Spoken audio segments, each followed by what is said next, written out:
9장 593페이지. 그리스도는 율법하에 유대인들에게도 알려주셨으나 오직 복음 안에서 상세하고 분명하게 계시되었다. 히브리서 11장 39절 40절을 읽도록 합니다. 히브리서 11장입니다.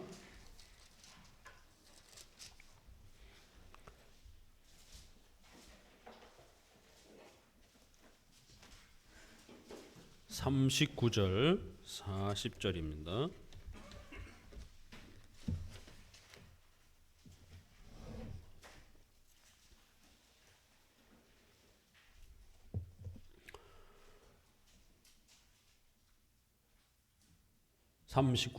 이 사람들이 다 믿음으로 말미암아 증거를 받았으나 약속을 받지 못하였으니 이는 하나님이 우리를 위하여 더 좋은 것을 예비하셨은즉 우리가 아니면 저희로 온전함을 이루지 못하게 하려 하심이니라. 아멘. 9장은 신구약의 성경의 이러한 차이성과 또 통일성을 우리가 어떻게 이해해야 되는지, 특별히 구약에서 예수 그리스도를 우리가 어떻게 이해해야 되는지, 또 구약에서 믿음, 이신칭의 이런 구약에서 소개되어지는 이러한 중요한 믿음과 그리스도에 대한 이해들을 우리가 어떻게 살펴가야 되는 것인지, 구약에는 예수님과 이신칭의가 없는 것인지 아니면 부족한 것인지, 신약에만 예수님과 이신칭의가 있는 것인지, 이런 내용들을 이제 9장에 소개하고 10장, 11장에는 신구약의 통일성과 또 차이점을 이렇게 이야기합니다. 지금 우리가 무엇을 다루고 있는지 큰 흐름은 기독론입니다. 지금 우리는 기독교 강요의 신론과 그 다음에 인간론이 끝나고 기독론을 지금 다루는 큰 주제입니다.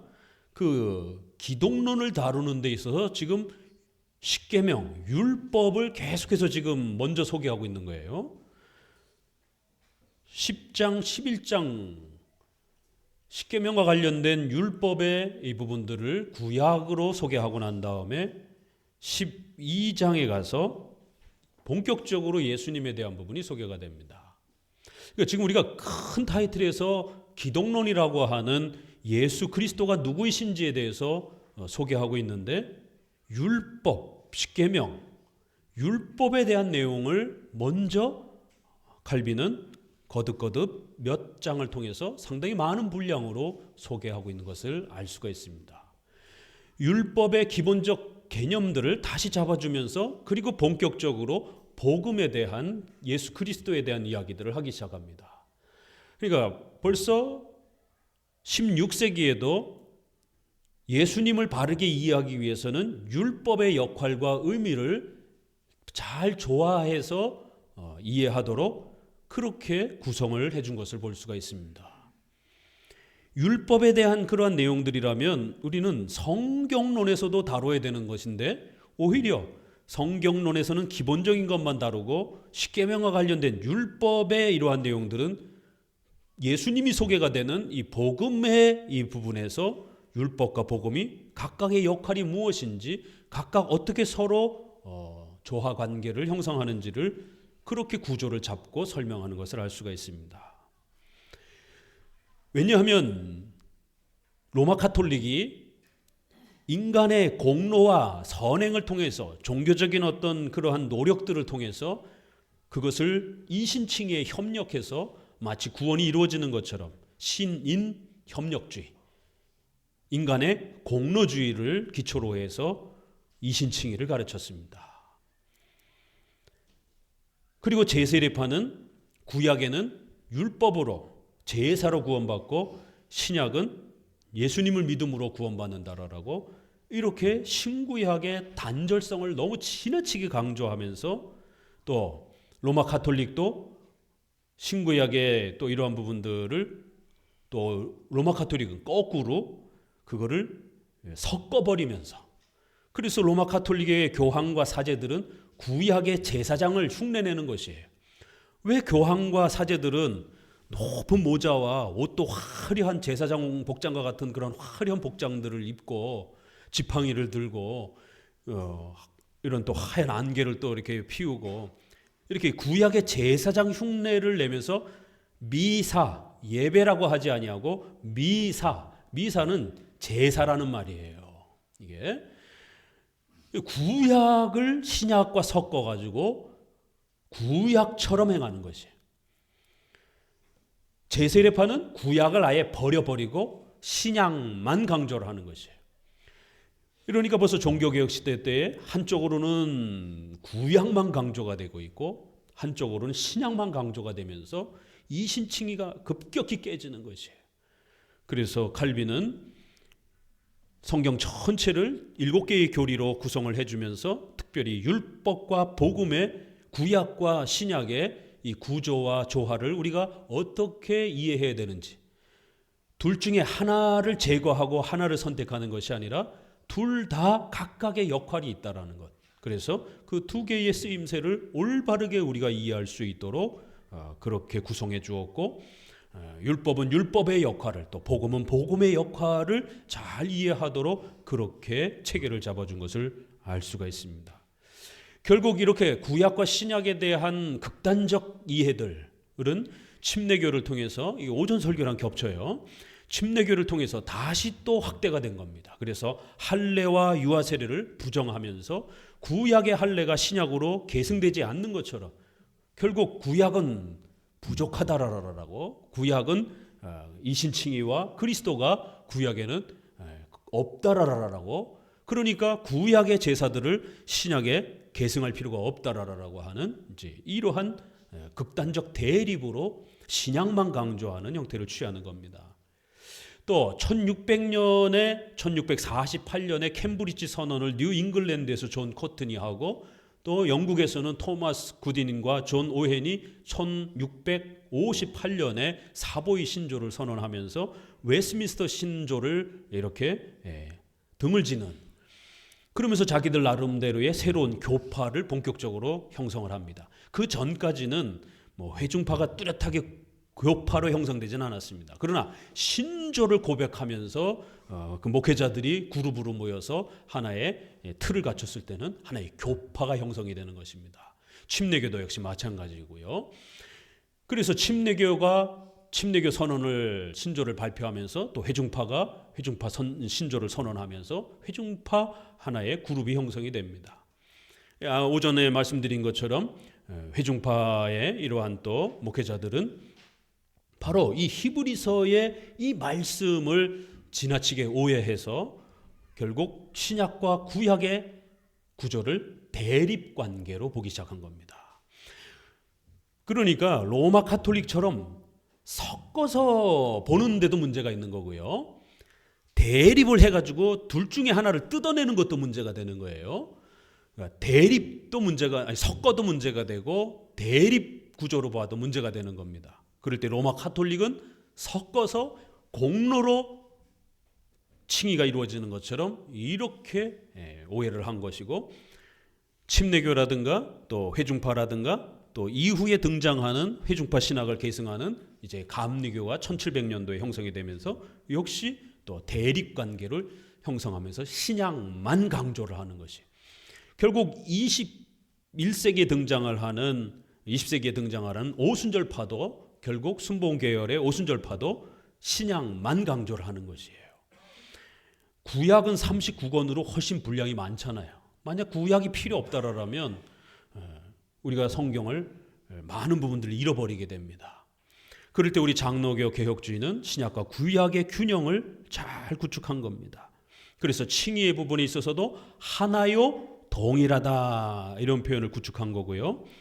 언약론 부분에서 웨스트민스터 7장 6항 부분에서 복음 아래서 그 복음의 실체인 그리스도께서 나타나셨을 때에 이러면서 이것을 신약이라고 부른다. 그러므로 본질이 다른 두 개의 은혜 언약이 있는 것이 아니라 단 하나의 동일한 은혜 언약이 다양한 경륜으로 나타나는 것이다. 이렇게 웨스트민스터 7장 6항의 언약이라는 부분을 명시적으로 딱 문장을 잡아주면서 외적인 통치 방식의 경륜의 차이는 분명히 있다라는 거예요. 구약은 제사의 이러한 모습이고 신약은 그 모든 제사가 중단됐어요. 그러니까 외적인 형식은 분명히 차이가 있다라는 겁니다. 그러나 내적인 기독교 신앙의 본질은 차이가 없다라는 거예요. 오직 믿음으로 구원받는 것, 삼위일체 하나님, 예수 그리스도, 또 그 다음에 유형교회, 이런 우리 기독교의 근본 교리의 핵심 내용, 특별히 구원론과 관련해서 예수 그리스도로 구원받는다라는 것, 믿음으로 구원받는다라는 것, 또 이신칭의가 주어진다라는 것, 이것은 아브라함의 역사에도 똑같은 겁니다. 은혜의 언약이 신구약에 걸쳐져 있는데 그 은혜의 언약의 본질은 동일하다라는 거예요. 하나다라는 것이에요. 그러나 외적인 형식은 두 개라는 거예요. 차이가 있다라는 겁니다. 그래서 우리가 구약, 신약 이렇게 부르는 거예요. 이거를 자꾸만 오해하니까 구약과 신약을 섞어가지고 마치 구약의 제사 행위처럼 미사에 참석을 해서 그렇게 용서받는 것처럼 사제 앞에 나와가지고 제사장 앞에 나와가지고 제사를 드리면서 고해성사를 해야 용서받는 것처럼 이렇게 로마 가톨릭은 구약 흉내를 내는 것이에요. 그러나 제세례파라든가 그 이후에 또 이런 회중파와 감리교와 이런 방식들은 신약만 지나치게 강조를 하는 것입니다.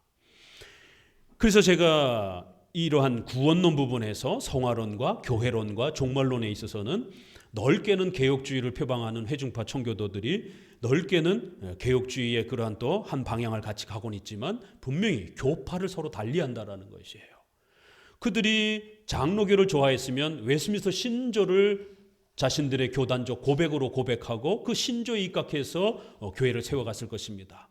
그런데 존 오웬과 토마스 구디는 웨스트민스터를 포기하고 자기들만의 신조를 사보이 선언과 캠브리지 신조를 다시 만들고 거기에 입각해서 자신들의 그러한 교회론과 또 교파를 형성을 한 것입니다. 자, 그러면 이들이 신구약의 이러한 부분들을 대립관계로 자꾸 보게 된 이러한 역사와 또 근거는 성경적 근거는 바로 요 히브리서 가장 많이 논쟁을 일으켰던 부분이 바로 이 부분입니다. 구약의 수많은 선조들을 다 이야기해 놓고 39절에 어떻게 결론을 맺느냐면 이들이 다 믿음으로 말미암아 증거는 받았지만 약속을 못 받았다라는 거예요. 그러니까 뭔가를 받았는데 뭔가는 못 받았다라는 거예요. 그러니까 이 히브리서가 도대체 구약의 선조들이 뭘 받았고 뭘 못 받았다라고 얘기하는지 이것에 대한 해석이 첨예한 논쟁을 불러일으키면서 제세례파는 구약은 제사는 있지만 구원은 없다, 이신칭의는 없다, 이렇게 해석을 한 것이에요. 회중파와 감리교와 이런 복음주의권 내에서는 구약의 이신칭의가 있기는 하다 이렇게 얘기를 해요. 그러나 거의 없다, 효력이 별로 없다 이렇게 얘기를 하는 거예요. 그러니까 약간의 차이는 있지만 결국 대립관계로 보는 건 똑같은 거예요. 증거는 있지만 약속은 못 받았다라는 거예요. 이거를 존 오웬도 토마스 구딘도 회중파의 청교도들의 강해를 보게 되면 이 구절을 대부분 다 그렇게 소개하려 합니다. 그래서 은혜의 언약이 구약에는 있기는 하다라고 말합니다. 그러나 효력이 거의 없다라는 것이에요. 그러니까 제세례파처럼 너무 세게 말하면 제세례파가 될 위험성이 높으니까 본인들도 조심하는 거예요. 그때 당시는 만약 구약에 없다 이렇게 얘기를 해버리면 바로 제세례파로 비난받고 제세례파는 이단으로 정죄를 받았기 때문에 그래서 함부로 구약에 없다라고 말하기가 쉽지 않은 것이. 그런데 자기들의 해석상 구약에 있는 것처럼 이신칭의와 구원과 은혜 언약이 신약과 같이 있는 것처럼 보이지는 않는 거예요. 그러니까 이제 굉장히 갈등을 겪는 거예요. 침례교도도 그렇고 회중파도 그렇고 감리교 목회자들도 그렇고. 그러니까 있다라고는 일단 형식적으로 말해놓고 그러나 거의 없는 거나 마찬가지다 이렇게 해석을 하는 것이에요. 왜? 분명히 히브리서에 증거는 있지만 약속은 못 받았다라고 이렇게 얘기를 하니까. 그리고 우리를 위하여 더 좋은 것이 신약에 이루어졌다 이렇게 말을 해버리니까 이 구절을 대립관계로 보고 싶은 거예요. 그러나 우리 장로교회 칼빈의 해석이라든가 또 여러 신약과 관련된 종교개혁자들과 웨스민스터 학자들의 이 히브리서 해석을 보게 되면 또 구찌라고 하는, 우리가 주일 성수와 관련해서 한번 예전에 특강했었죠. 그 구찌의 히브리서 이 주경은요, 이분은 30년을 가까이 히브리서를 주경을 했어요. 그 옛날 그 책 있잖아요, 큰 책. 이걸로 한 500페이지 두께가 이만큼이에요. 이 큰 A4보다 큰 거 있잖아요. 세상에 히브리서만 이분은 아주 죽을 때까지 히브리서를 파고든 거예요. 이렇게 우리의 선조들의 이러한 히브리서 해석에서는 웨스민스터의 이 딱 한 문장이 결론이에요. 형식은 분명히 다르다라는 거예요. 구약엔 제사, 신약엔 그 모든 것이 중단됐다라는 거예요. 그러나 이 신칭이 은혜 언약, 오직 믿음으로 이런 모든 구원의 원리는 은혜 언약의 본질은 하나, 통일하다라는 거예요. 구약에도 있고 신약에도 은혜 언약이 있다라는 거예요. 비록 그 대상이 이스라엘에 좁혀져 있고 아주 제한되어 있고 작다라는 거죠. 범위가 작을 뿐이지 효력에 있어서는 우리와 동일하게, 신약과 동일하게 그들도 완전하게 법정적으로 확정적으로 그들도 완벽한 칭의를 받은 것이에요. 80% 90%만 칭의 받은 게 아닙니다. 효력에 있어서는 우리랑 동일하게 그들도 100% 완벽하게 은혜 언약의 성취로서 이신칭의의 이 혜택들을 아브라함이나 다윗도 다 받은 것이. 다만 그때는 이스라엘 백성들만 교회로 인정을 했기 때문에 그 범위가, 숫자가 제한적이고 또 제사라는 형태로 접근하고 있었기 때문에 또 많은 복잡함과 불편함이 있고 또 그 선명함에 있어서 오늘 우리처럼 예수님이 십자가에 죽으시는 그러한 명백한 사건이 아직은 이루어지지 않았기 때문에 장차 이제 오실 예수님을 바라보는 방식이었기 때문에 그런 면에서는 조금 더 흐릿할 뿐이라는 거예요. 효력의 차이가 나는 게 아니라 그 선명성에 있어서 좀 차이가 날 뿐이지 효력은 100% 우리랑 동일하다라는 거예요. 이게 장로교회의 해석 원리입니다. 히브리서의 해석 원리. 여기서 말하는 증거와 약속이라는 뭐예요? 형식을 말하는 거예요. 외적인 형식. 그래서 히브리서 11장은 시작하면서부터 구약의 모든 인물들을 다 어떻게 설명했어요? 그들도 다 오직 믿음으로 살았다 이렇게 얘기를 하는 거예요. 그렇지만 예수님이 십자가에 죽으시고 실제로 부활하시는 사건은 신약에 와서 이루어졌기 때문에 그런 면에서는 아직 선명성에 있어서 구약은 조금 흐릿한, 또 불편한, 제사를 통해서 접근하니까 불편함, 또 백성들이 제한된 이러한 차이점은 분명히 존재한다라는 것이. 그러나 구약의 백성들이 없다든가 이신칭의가 없다든가 또 약하다든가 이렇게 말하면 큰일 나는 것이에요. 그래서 증거와 약속을 이걸 어떻게 이해할 것이냐에 대한 논쟁이 붙었고, 그럴 때 이것에 어마어마한 이 대립관계를 쐐기를 박은 사람이 코케이오스입니다.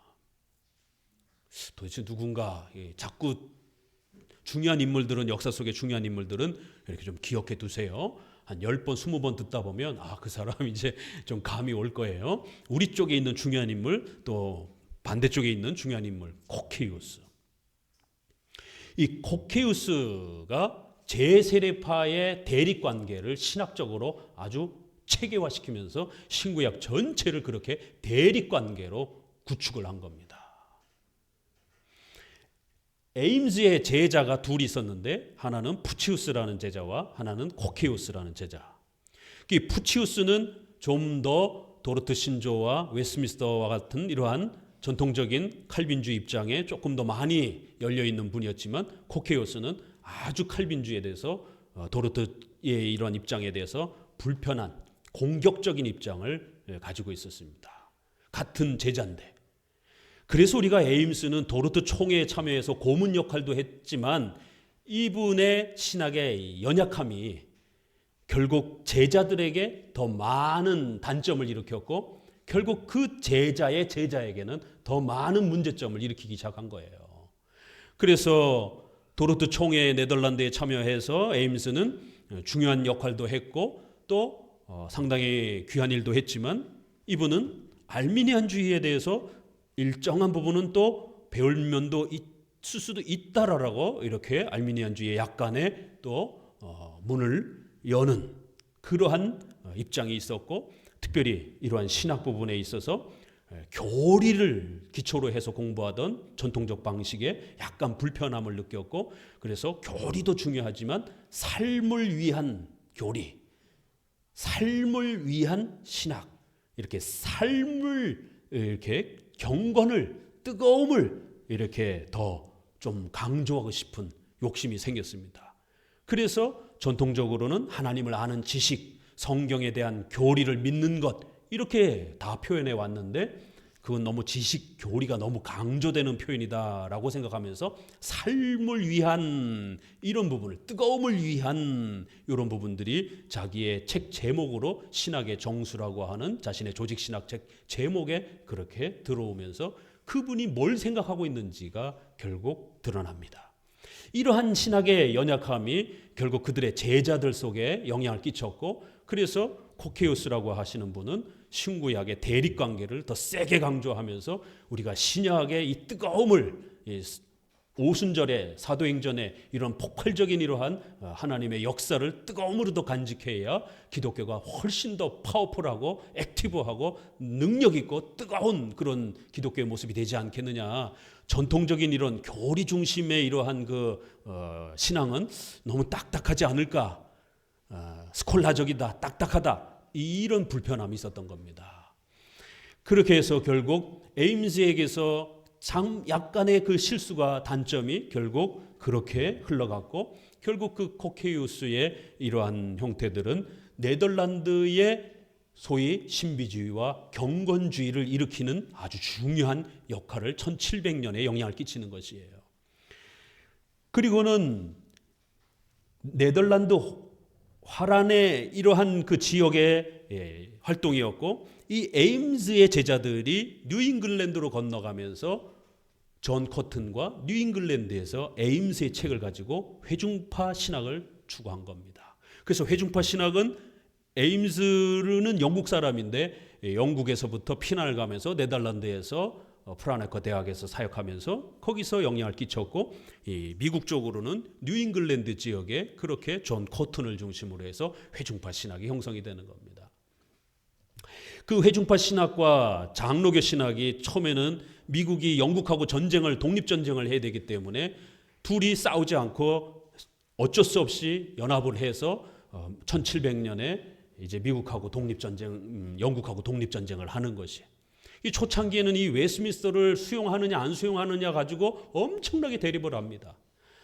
아일랜드 계열과 또 스코틀랜드에서 온 이러한 전통적인 장로교 이민자들은 웨스트민스터를 성경 다음으로 목숨처럼 엄격하게 서약하기를 원했어요.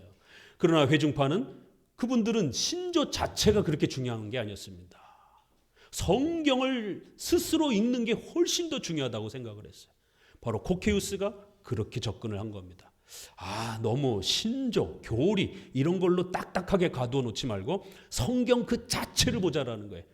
이런 말을 누가 했느냐면 코케우스가 한 거예요. 전통적으로는 교리 공부, 신조 공부 이게 굉장히 자연스러웠어요. 그런데 어느 순간 교리, 신조 이거 너무 딱딱하다. 성경 자체를 보자. 근데 성경 자체를 보니까 신약과 구약에 분명히 차이가 있고 우리가 신약이 훨씬 더 중요하다. 이렇게 강조하기 시작한 겁니다. 이런 코케우스의 형태는 네덜란드에도 영향을 끼쳤고 그것은 에임스에게서 왔기 때문에 뉴잉글랜드로 넘어가면서 결국 뉴잉글랜드가 사보이 선언과 회중파 신조를 선언했지만 그거를 법적으로 목사와 장로와 성도들을 묶는 법적 의무로 그렇게 채택하지 아니하고 그저 채택할 수도 있고 안 할 수도 있고 개인의 양심에 맡긴다. 이렇게 선언했습니다. 우리 장로교는 반드시 목사와 장로가 되려면 법적으로 묶여야 되고 서약해야 된다라는 거예요. 그러나 회중파에서는 이거는 우리가 하나의 해석의 모델로 추천하는 것이고 이 정도 해석하면 좋겠다라고 하는 하나의 표본으로 소개를 한 것이지 그걸 절대로 개인의 성경 해석에 법적으로 구속될 필요는 없다. 이렇게 고백을 한 겁니다. 그래서 회중파는 선언이라 이렇게 표현을 하는 거고 우리는 신조, 신앙 고백이라고 이렇게 표현을 하는 거예요. 그래서 캠브리지 선언 이렇게 표현을 하는 거예요. 사보이 선언이라고 이렇게 표현하는 거예요. 회중파도들에게 신조, 신경 이러면 아주 굉장히 거북스러움을 느낍니다. 이런 결국 신구약에 대한 이해의 차이가 결국 전통적인 기독교에 대한 이러한 교리 중심, 신조 중심의 이러한 기독교 체계들이 흔들리기 시작하면서 그렇게 한 걸음 멀리 가기 시작한 것이에요. 자, 왜 이런 부분들을 우리가 조금 더 서론적으로 말씀드리냐면 이 신구약의 차이와 통일성을 잘못 이해함으로 인해서 구원론도 깨지고 교회론도 망가지고 성도들의 생활과 관련된 종말론도 이제 망가지는 이런 일들이 역사 속에 많이 반복이 됩니다. 그러니까 왜 침례교하고 기독교 종교개혁의 주류 역사와 침례교가 합치하지를 못했는가? 그러니까 침례교는 그게 불편한 거예요. 전통적으로 루터파가 있었고 또 하나는 쯔빙글리와 칼빈을 통해서 개혁파가 형성이 된 겁니다. 원래는 두 개밖에 없었어요. 근데 루터파는 왜 서로 합치질 못했느냐면 성찬에서 서로 안 맞는 거예요. 그래서 각각의 교파를 형성한 겁니다. 그런데 이 개혁파권 내에서 신구약에 대한 차이에 대한 이해가 발생이 되면서 또 신조에 대한 태도가 발생이 되면서 결국 개혁파권 안에서 둘로 갈라지기 시작한 거예요. 하나는 성경을 배우기 위해서는 신조와 교리라고 하는 이러한 성경 요약에 대한 교리를 엄숙하게 엄격하게 선언하고 목사의 모든 설교와 해석은 이 신조와 교리문답과 신앙 고백의 틀 안에서 해석해야 목회자가 안전하게 객관성 있게 해석한다라고 하는 해석의 규범으로 그렇게 제2의 삶의 신앙과 규범으로 갖기를 원했던 겁니다. 이단의 문제 때문에 그런 거죠. 목사들이 저마다 다 자기 해석이 성경적이라고 그러면 그걸 누가 검증할 겁니까? 그래서 이런 객관적 해석 표준을 원한 겁니다. 그런데 일부의 사람들이 그렇게 신조, 교리문답을 너무 세게 강조하면 개인의 해석의 자유를 파괴한다고 생각을 한 거예요. 바로 침례교가 그렇게 시작이 된 겁니다. 그래서 침례교 그 다음에 또 미국 메이플라워를 타고 간 그 초창기에 1620년에 메이플라워를 타고 간 그러한 선조들 이런 분들이 다 같은 그룹들이에요. 그리고 우리가 잘 아는 존 버년 또 리차드 백스터 존 오웬 이 세 분들은 다 그런 계열의 사람들이에요. 그래서 굉장히 신조의 이런 부분들에 대해서 불편함을 이렇게 표현했던 그런 그룹들입니다. 그래서 이 세례 문제와 관련해서 첨예하게 부딪히면서 침례교가 이제 형성이 되는 겁니다. 그리고 또 교회론과 이런 부분에서 이제 뉴잉글랜드를 중심으로 해서 회중파 교단이 또다시 또 그룹이 하나가 형성이 되는 것이에요. 이렇게 이제 교단의 역사가 우리 개혁파 안에서 이렇게 조금씩 또다시 차이가 나면서 이렇게 교파를 하나로 일추지 못하고 갈라지기 시작한 거예요. 거기에 중요한 어떤 요소가 있는데 기준이 있는데 침례교는 바로 신구약의 차이와 세례 문제 때문에 이렇게 첨예하게 부딪힌 거고 또 회중파는 신구약의 차이와 교회론의 이러한 또 틀 때문에 차이가 나기 시작하는 것입니다. 그래서 침례교는 아예 유아 세례를 부정하는 이제 이런 방식으로 굳어져 버린 것이죠. 그런데 이제 회중파의 이러한 분들은 결국 이 말씀을 대립관계로 해석을 하면서 또 코케이우스가 성경 그 자체를 보는 게 더 중요하다. 삶을 위한 교리가 돼야 된다. 이제 이런 표현들이 등장을 하기 시작하면서 그러면 전통적으로 1600년에 쯔빙글리나 칼빈이 신조나 교리를 만들었을 때 그럼 그분들은 삶을 위하지 않는 신학이었습니까? 또 성경 그 자체를 설명하지 않는 교리였습니까? 신조였습니까? 이거 자체가 어불성설이거든요, 사실. 우리 선조들이 신조와 교리를 만들었을 때는 성경 그 자체를 어떻게 하면 더 잘 설명할 수 있느냐를 고민하면서 만든 열매란 말이에요. 성도들이 어떻게 성경을 삶에다 적용해야 되는지 너무 난감해하기 때문에 구약은 적용하기가 너무 힘들잖아요. 바로 그런 걸 도와주기 위해서 신조와 교리문답을 만들어 줌으로 인해서 성도들이 삶의 신앙을 훨씬 더 잘 적용할 수 있도록 돕기 위해서 교리와 신조를 만든 거예요. 그런데 어느 순간 100년이 지나고 난 다음에 이제 등장한 목회자들은 교리, 신조, 이거 너무 딱딱해. 오늘날 성도들도 그렇잖아요. 성경 그 자체를 봐야지. 무슨 웨스트민스터 소유리 문답 이런 교리를 300년, 400년 전 거를 읽느냐. 이런 마음의 불편함들이 그 시대도 역시 있었던 겁니다. 그래서 또 다른 하나의 그룹이 형성이 되면서 그들이 회중파가 된 거예요. 그러나 이들은 대놓고 신조를 공격하지는 않았어요. 대놓고 은혜 언약을 공격하지는 않았어요. 대놓고 유아 세례를 공격하지는 않았어요. 대놓고 신구약의 이러한 또 통일성을 공격하지는 않았어요. 간접적으로, 우회적으로 비판을 한 겁니다. 그런 면에서 침례교와 제세례파의 차이가 있는 거예요. 알미니안주의와 차이가 있는 것이에요. 그렇지만 본질적인 그 신학의 체계는 저쪽하고 같이 장로교하고 같지 않다라는 거예요. 장로교는 큰 신학적 중심이 신구약이 동일하다라고 하는 거기로부터 출발을 하는데, 이쪽 반대쪽은 전부 다 신학의 중심이 대립관계를 중심으로 출발을 하는 거예요. 대놓고 대립을 주장한다든가 아니면 우회적으로 간접적으로 대립을 더 강조한다든가 이런 차이밖에 없는 거예요.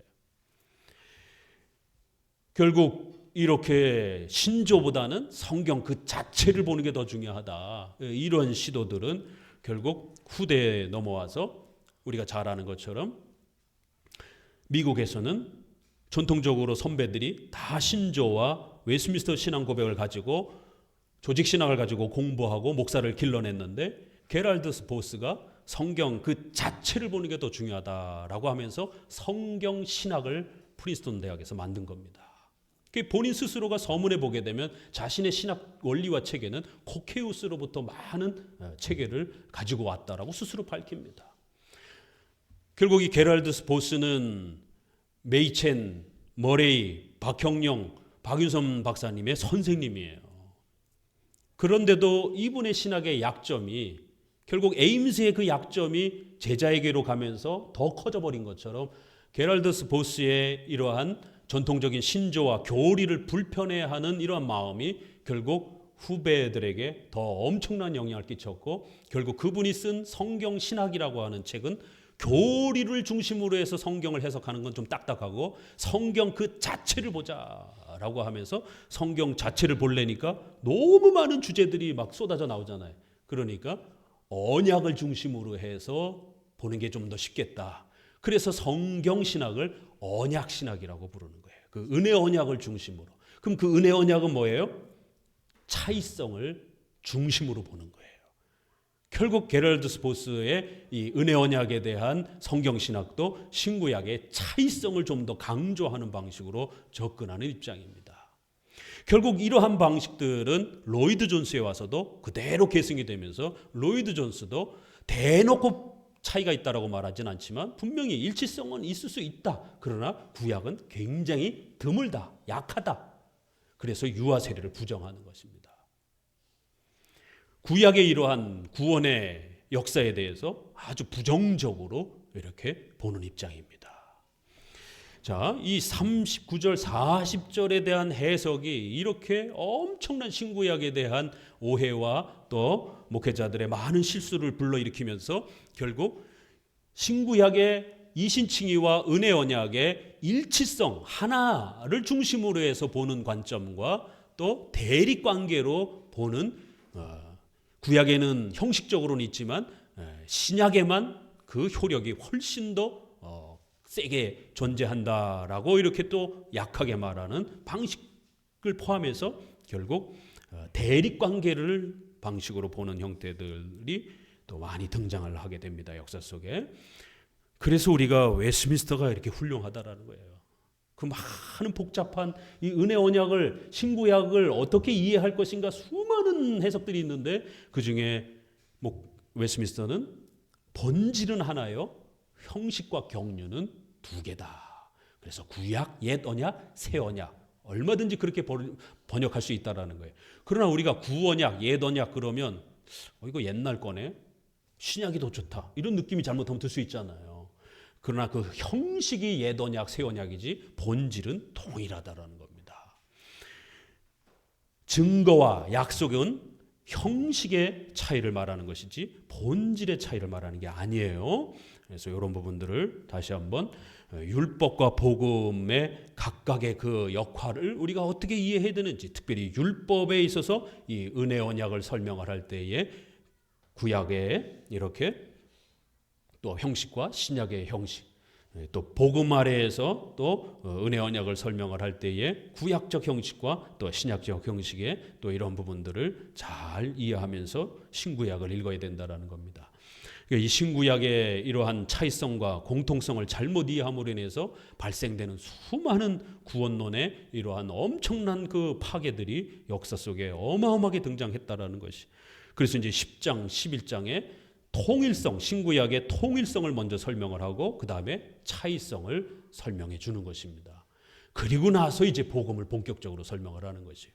오전 설교에서도 말씀드린 것처럼 오늘날 개혁주의 권내에 특별히 우리가 잘 아는 서철원 박사님이라고 하는 총신대에 조직신학을 가르쳤던 원로 조직신학 교수님조차도 이렇게 율법을 아주 공격적으로 비판하면서 이러한 복음만, 신약 중심의 이런 복음만 지나치게 강조를 하면서 웨스트민스터의 이런 언약론 또 율법론은 비성경적인 것이다라고 이렇게 비판을 하는, 총신대 조직신학 교수가 이래버리게 되면 이건 말 다 한 거예요. 그러면 일반 중소형 교단의 조직신학 교수들은 어떡합니까? 이게 메이저급 조직신학 교수가 이렇게 혼란을 겪으면 거기서부터 교육을 받아야 되는 수많은 목회자들이 신구약을 이렇게 대립관계로 배워가지고 현장에서 만약 가르치면 어떤 일이 벌어지겠어요? 그렇기 때문에 신학은 어느 한 신학자와 목사의 주장을 따르는 게 아니라 2000년사 전체를, 특별히 신조와 교리의 문답 중심으로 객관성 있는 그러한 교리의 내용을 확인하고 그 틀을 따라서 설교하고 가르쳐야 객관성이 있는 겁니다. 더욱 심각한 것은 이 율법에 대한 이 문제점을 2000년사에 내가 처음 발견했다, 이런 표현을 막 쓰시는 거예요. 그럼 앞에 칼빈부터 시작해서 그 기라성 같은 수많은 사람들은 다 까막눈이고 다 발견을 못했다라는 겁니까? 이런 말은 할 수가 없는 겁니다. 이제 내가 깨달았다. 그럼 2000년 동안 뭐 한 거예요 도대체? 기독교 강의에서 이렇게 열심히 율법에 대해서 설명하고 있는데 이 서 박사님은 칼빈의 기독교 강의에서 이 율법에 대한 설명은 잘못됐다라고 비판을 합니다. 율법주의적으로 설명한다라고 이렇게 설명을 합니다. 그래서 오늘날 어떤 신학자의 가르침과 어떤 목회자의 가르침을 따라서 우리가 이렇게 설교를 듣고 또 신학을 정립하고 또 신앙의 체계를 확립하느냐, 이렇게 중요하다라는 것이에요. 그래서 이러한 웨스트민스터 33개 조항을 그대로 존중하고 또 기독교 강요와 또 이러한 도르트 총회와 이러한 여러 우리 선조들의 성경 해석과 이런 유산들을 소중하게 계승하는 그러한 신학자와 목회자를 따라서 우리가 성경을 배우고 신앙생활에 이러한 권면을 받아야 객관성이 있다는 거예요.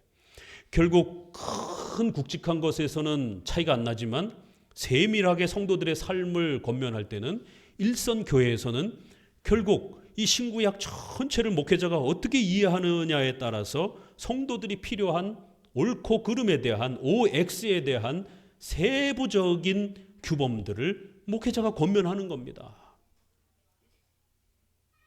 이건 하나님의 뜻이 아니다. 이건 하나님의 뜻이다. 세부적인 부분에 있어서는 목회자의 해석을 통해서 적용되는 거예요. 그럼 어떤 일이 벌어지겠어요? 해도 되는 문제들을 죄악시 취급하는 이런 일이 벌어지게 되는 거예요.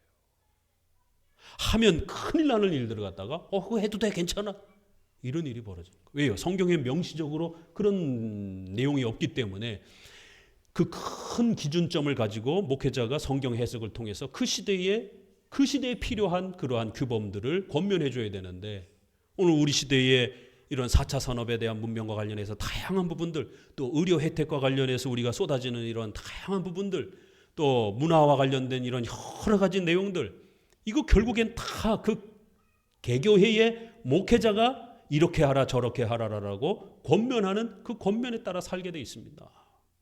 목회자가 세부적인 부분에 대해서 이거 죄입니다 라고 말하면 그 성도들 쉽지 않아요. 그 목사님 생각이죠, 난 해도 괜찮아요. 그럼 그 교회에서 같이 신앙생활하기 어려워요. 목회자가 죄다 그러면 같이 죄라고 생각하고 그 교회적 질서를 따라가야 되는 거예요. 근데 그 목회자가 죄다라고 하는 것에 대해서 과연 객관성 있게 보증할 수 있느냐라는 게 문제예요.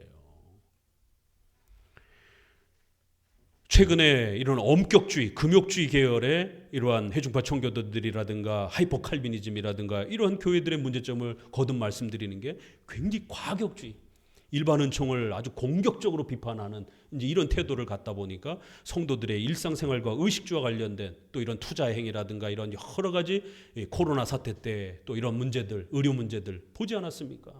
백신 맞으면 지옥 간다라고 개혁주의 목사가 버젓이 그건 죄다라라고 이렇게 말하는 거예요. 어떡할 겁니까 그러면? 교육주의 목회자가 홈스쿨링이라든가 이런 거 그게 가장 성경적이다 이렇게 또 말을 해요. 기존 공교육에 대해서 다 죄악시 취급합니다. 그러니까 이 세부적으로 들어갔을 때 심각해지는 거예요. 그건 공교육을 선택하든 홈스쿨링을 선택하든 그건 그 성도 개인의 부모가 또 하나님 앞에서 그 형편과 자신의 그 삶의 또 자녀의 또 형편과 여러 가지를 살펴서 양심의 자유 아래서 결정할 문제지 어느 한쪽을 죄악시할 수 있는 게 아닙니다. 그럼 공교육은 죄악된 거고 홈스쿨링은 가장 성경적인 겁니까? 그런 게 성경에 어디 있어요? 그럼 홈스쿨링은 또 죄악된 거고 또 공교육만이 가장 성경적인 겁니까? 이건 결국 현장에서 해결될 문제예요. 신구약 전체를 잘 균형 있게 이해해서 목회자가 중요한 교리의 틀을 가지고 거기에 기초해서 성도들에게 필요한 또 개개인의 신방 속에서 필요한 부분들을 권면하고 이건 죄다, 이건 죄가 아니다라고 얘기를 해야 되는데 결국 목회자의 그 신학의 기준이 틀어져 있게 되면 성도들의 삶에 치명적인 영향을 끼친단 말이에요. 우리가 직업과 관련해서도 크리스찬들이 배우라는 직업, 연예인이라든가 이런 직업을 가질 수 있는가? 가수의 직업을 가질 수 있는가? 엄격주의 쪽에서는 어떻게 하겠어요? 아주 악한 것이다.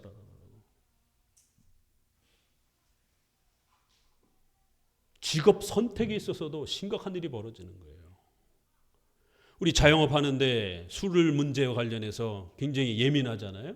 그럴 때 우리가 세례와 교인의 자격을 따질 때의 술, 담배 문제와 성도들이 생활 속에서 편의점이라든가 이런 자신의 영업의 이런 그 장사를 위해서 술을 취급할 수밖에 없는 그러한 그 장사의 품목에서 이 술을 성도의 사업 속에서 다루는 부분에 대해서 어디까지 허용해 줄 것인가와 관련했을 때 그건 그 교회의 목회자의 결국 판단에 다 서 있습니다.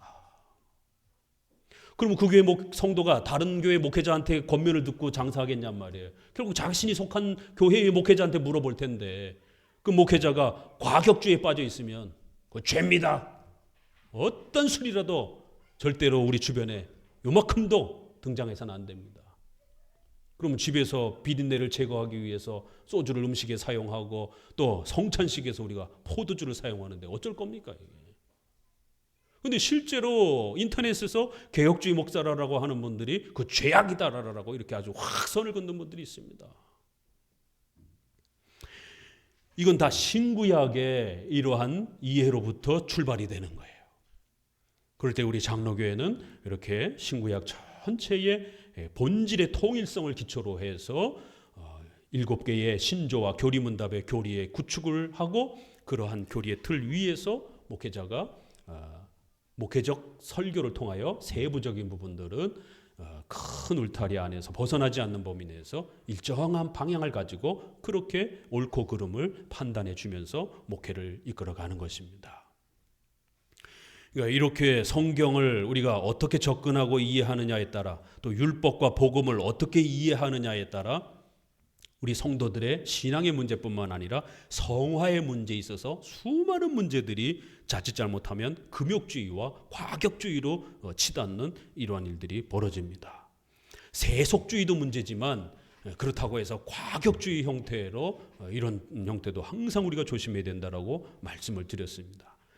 그래서 9장 그리스도는 율법하에 유대인들에게도 알리셨으나 오직 복음 안에서 상세하고 분명하게 계시되었다. 이 제목 아래에 이미 벌써 결론이 다 났어요. 그렇죠? 유대인들에게 그리스도는 어떻게 해요? 분명히 알려지셨다라는 거예요. 덜 알려지셨고 조금 알려지셨고 이렇게 말하면 큰일 납니다. 대상은 조금 제한돼 있죠. 그러나 효력, 그 정도, 질에 있어서는 100% 완벽하게 이신칭이 받을 거에 충분할 정도로 알려지신 거예요. 알려지셨으나 오직 복음 안에서 상세하고 분명하게 또 실제로 신약에 와서 예수님이 육체를 갖고 오셨고 신약에서 죽으셨잖아요. 그런 면에서는 훨씬 더 성취가 분명하게 더 드러났기 때문에 그러한 친구에게 차이는 우리가 인정하는 것이에요. 그러나 구원의 효력이 마치 덜한 것처럼 설명을 하고 접근하면 큰일 난다라는 거예요.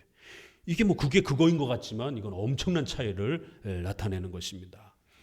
그래서 여러분들이 이렇게 장로교 입장에서 성경 전체를 이렇게 차근차근히 또 핵심 교리를 차근차근히 잘 배워간다라고 하는 것은 이렇게 중요합니다.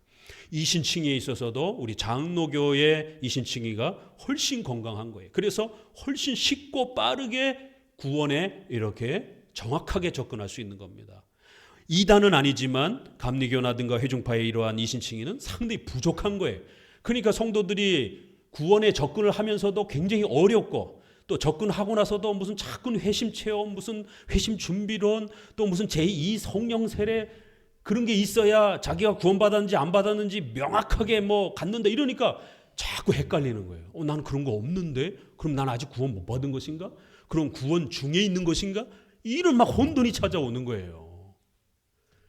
이신칭의에 대해서 굉장히 헷갈리게 이렇게 성도들에게 설명이 되어진다는 겁니다. 그래서 우리 장로교회의 이러한 이신칭의 설명, 또 신구약에 대한 이해, 또 율법과 복음에 대한 분명히 서로의 차이가 있는 것이고 그럼에도 불구하고 각각의 역할이 분명히 있다는 것. 우리가 율법으로 구원받는 건 아닙니다. 분명히 회개하고 구원받는 것은 복음의 역할이에요. 그러나 그 복음으로 나아가도록 몽학선생, 초등교사 갈라디아서 있는 것처럼 우리의 죄를 책망하고 지적하고 우리의 양심을 하나님 앞에서 회개하도록 그렇게 자극하고 북돋는 것은 율법의 역할이란 말이에요. 그래서 율법에는 3가지 용도가 있다라고 제1용도는 종교적 용도, 그리스도께로 인도하는 죄를 지적하는 기능, 또 불신자에게도 있는 죄를 억제하는 양심적 기능, 3번째는 성도들에게 구원받고 난 이후에 필요하는 삶의 규범, 성화의 기능으로서 삶의 규범으로서의 십계명의 용도. 이렇게 율법의 용도를 벌써 3가지로 이렇게 딱 정확하게 구별을 해준 것입니다. 루터는 이 1용도만 강조를 한 거예요. 결국 존 오행과 회중파도 감리교도도 이 1사용만 지나치게 강조를 한 것이에요. 2사용에 대해서도 3사용에 대해서도 제대로 강조를 못한 겁니다. 이 사용을 잘 강조를 해야 일반 은총이 확대가 됩니다. 그래서 불신자들 세계 속에서 하나님이 그들의 죄를 억제하면서 살인하면 안 된다, 폭력을 행사하면 안 된다, 간음하면 안 된다라고 하는 것도 그들의 양심 속에 인간의 마음 속에 집어넣어 주셔서 하나의 문화가 형성이 되게 했고 또 하나의 법이 만들어지면서 근대에 이런 좋은 법들이 만들어지면서 여성들을 보호할 수 있도록 이건 모두 다 일반 은총의 사역인 것이에요. 이 사용을 제대로 강조 안 해주게 되면 금욕주의가 되는 겁니다. 이 사용을 제대로 강조해주면 일반 은총이 잘 구축이 됩니다. 또 3사용, 그럼에도 불구하고 그것만 갖고 우리가 살 수는 없는 게 우리 신자들은 반드시 십계명을 가지고 또 선별을 해야 된단 말이에요. 일반 문화 안에도 죄악된 게 있기 때문에 그래서 십계명을 가지고 또 부단히 선별할 수 있는 그런 훈련을 해 가셔야 된다라는 거예요. 그러니까 장로교는 이런 아주 견고한 토대가 형성이 되는 것입니다. 자, 이제 이러한 신구약의 이제 마지막으로 율법에 대한 이런 이해, 또 신구약의 이러한 통일성과 차이성에 대한 이해를 복음을 더 잘 이해하기 위해서 왜 이렇게 칼빈이 공을 들여가면서 율법에 대한 많은 설명들을 하고 있는가를, 그러니까 이제 서 박사님이 칼빈이 율법을 너무 강조하고 설명을 하니까 율법주의라고 공격을 하는 거예요. 자, 그러면 칼빈이 틀렸겠습니까? 서철원 박사님이 틀렸겠습니까? 그러면 당연히 서철원 박사님이 틀린 걸로 인정할 수밖에 없죠. 왜요? 칼빈은 지난 400~500년 동안 수많은 역사 속에서 검증을 하고 또 검증을 하고 많은 장로교회 기라성 같은 선배들과 또 교회 총회가 칼빈의 기독교 강요는 성경을 가장 잘 해석하고 설명해 준 것으로 그렇게 존중받아 왔단 말이에요. 그러나 서철원 박사님의 이제 조직신학 책은 벌써 저 같은 조직신학자도 이거 받을 수 없다라고 강력한 반대가 일어나잖아요. 살아계신 동안에도 수많은 반대가 지금 일어나고 있단 말이에요. 그러면 평가를 받아야 된단 말이에요. 객관성이 없다라는 것이죠. 그런데 막 거기에 함몰되어 있는 분들은 막 안하무인격으로 막 총에다가 전통적인 이 칭의로는 두 가지로 칭의를 말하는 능수동, 죄 면제와 율법의 순종의 이 칭의는 이건 율법주의적 칭의론이라 그러면서 막 공격을 하나. 야, 어떻게 개혁주의 목사가 다른 것도 아니고 이신칭의를 공격할 수 있을까?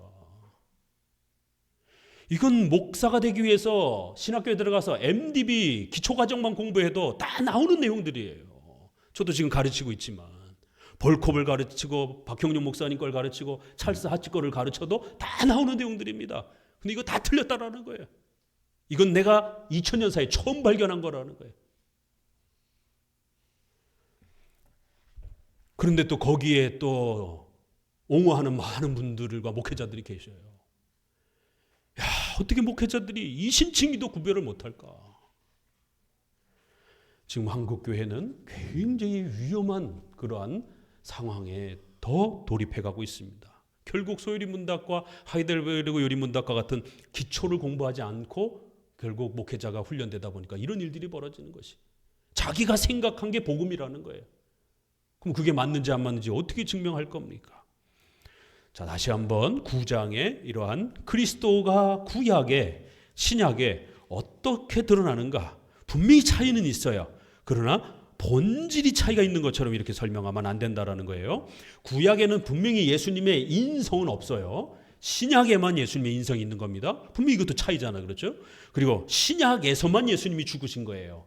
이건 분명히 차이가 나는 거예요. 그렇다고 해서 아브라함과 다윗이 구원 못 받았다? 이렇게 말하면 큰일 나는 것이죠.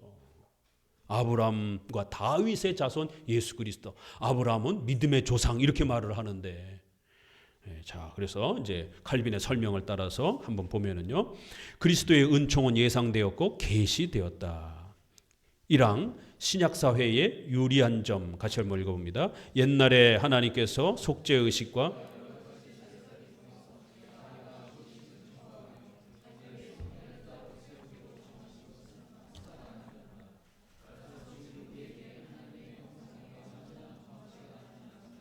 확실히 그때에도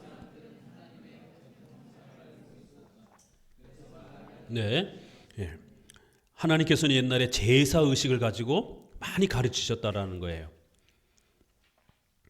그리고 지금은 하나님의 형상의 완전한 광채가 그렇게 선명하게 드러났다라는 거예요. 그러나 그때에도 구약에도 하나님의 같은 형상을, 그리스도에 대한 소망을 알고 있었다라는 것이. 그래서 말라기는 4장 2절에 의로운 해가 떠오르리라. 이게 그리스도를 예고한 표현이라는 거예요. 그래서 구약은 오실 예수님을 바라보면서 믿음으로 구원받은 거고, 신약은 오신 예수님을 소망하면서 그렇게 믿음으로 구원받는 거예요. 그 차이밖에 없는 거예요. 똑같이 다 예수님을 의지하고 믿음으로 구원받는 것입니다. 그래서 각 주에 있는 그 1번 보게 되면 이 장은 1559년판에 아주 새로이 첨가가 된 건데 율법의 첫째 목적이 그리스도를 가리키는 데 있었음을 아주 더욱 선명하게 일사용을 중심으로 해서 칼빈은 추가 설명을 했다라는 것이. 594페이지에 신약의 베드로전서 1장 10절에 보니까 선지자들이 연구하고 부지런히 살폈으며 이 구원에 대하여, 선지자들이 구약에서 어마어마한 내용들을 가지고 장차 오실 예수님을 상당히 많이 연구하고 또 예언해주고 설명했다라는 거예요. 구약에 그리스도가 없는 게 아니라는 겁니다. 베드로전서 1장 12절 그 뒤부터 읽어봅니다. 이 일들을 가르치는 것이 고대 백성에게 무용하며 예언자들 자신에게 무가치했다는 것이 아니라 하나님이 그들의 손을 거쳐 우리에게 전달시킨 그 보화를 그들은 아직 가지지 못했기 때문이다. 지금은 그들이 증언한 그 은총이 바로 우리 눈앞에 놓여 있다. 그들은 조금 맛보았을 뿐이나 우리는 풍성하게 즐길 수 있다. 그러니까 이런 표현을 잘 읽어야 된다는 거예요. 그러니까 이런 표현이 구약에는 효력 면에서, 질적인 면에서 조금밖에 없다 이런 뜻이 아니에요. 90%만 있다 이런 뜻이 아니라는 거예요. 효력과 질적인 면에 있어서는 완벽하게 100% 이신칭의를 받는데 충분한 거예요. 다만 대상과 범위가 제한되어 있고 또 제사를 통해서 접근하다 보니까 그런 면에서 흐릿하고 조금 맛보아지는 것이고, 신약은 명확하게 드러냈기 때문에 그러한 선명성에서의 차이가 분명히 또 있다라는 거예요. 그리스도께서는 모세가 자기를 증언했다라고 선언하고 계신다라는 거예요. 요한복음 5장에 그 모세의 출애굽기에 많은 이런 내용들이 그리스도를 말해주고 있는 거라는 거예요. 누가복음 10장 23절도 보니까 너희 보는 눈은 복이 있고 너희 듣는 것을 듣는 귀는 복이 있다 이러면서 많은 선지자와 임금이 이거를 갈망하였으나 얻지 못하였느니라.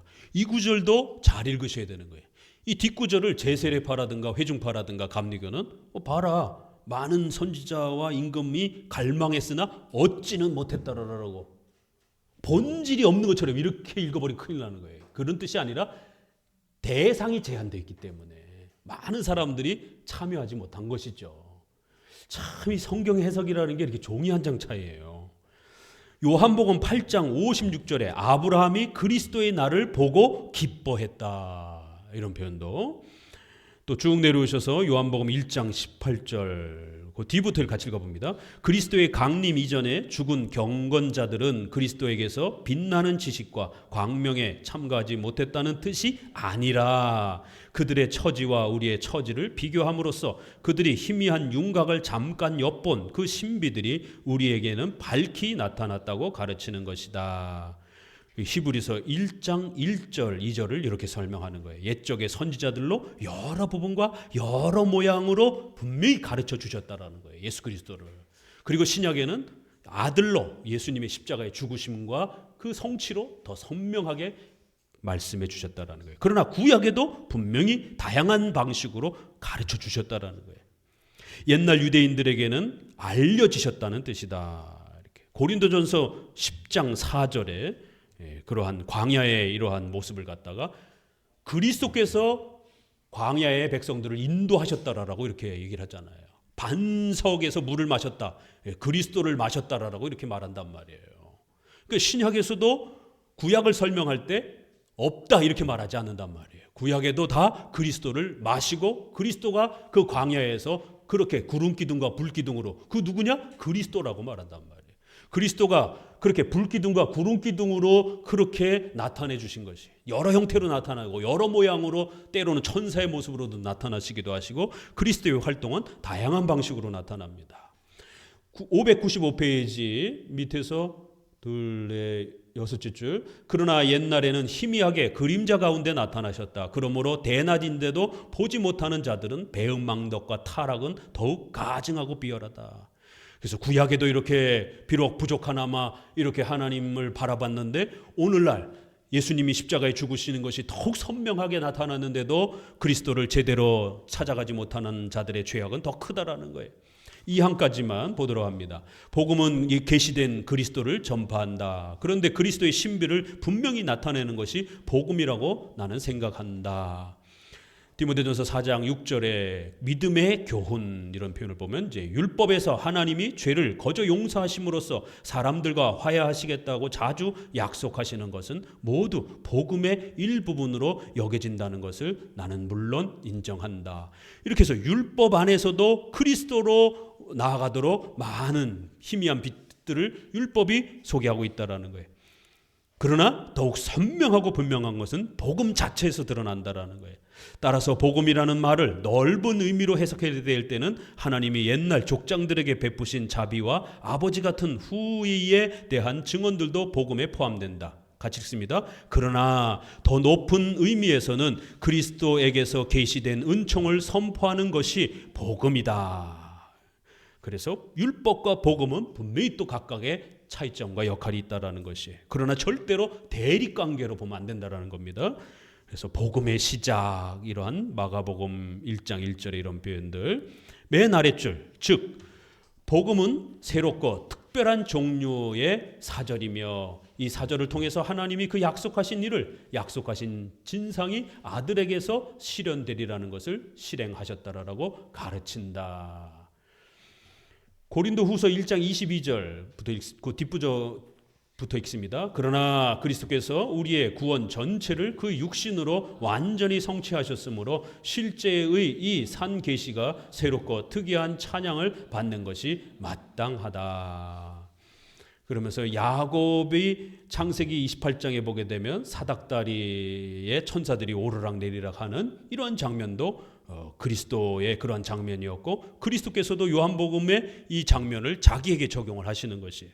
그래서 야곱이 환상에서 본 사닥다리를 암시하는 듯하지만 그의 강림이 얼마나 훌륭한 일인가를 표시하기 위해서 그가 오심으로 인해서 하늘문이 열리고 우리가 모두 하늘에 들어가게 되었다는 것을 말씀하시는 것이다.